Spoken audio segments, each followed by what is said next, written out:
Baby 3 bulan menyusu berapa lama? Jadi baby 3 bulan ni dia dah mahir menyusu. Jadi kalau kita 3 bulan kan memang ibu dah establish RFID, dia memang dah menyusu daripada awal. Kita dah tak perlu dah monitor berapa lama baby menyusu.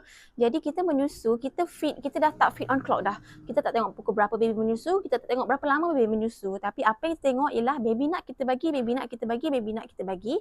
Dan kita menyusu sampailah baby kenyang sampai tertidur, tanda cukup susu dia ada, dah cukup bagus. Kita feed on demand. Jadi baby dah establish feeding ni dah tak perlu risau dah.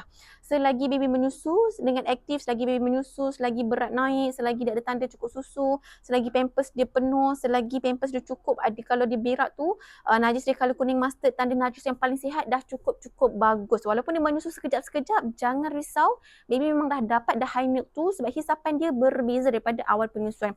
Hisapan baby yang dah 3 bulan ni, dia punya hisapan tu powerful. Dia memang kadang-kadang tu, dah kenyang dah.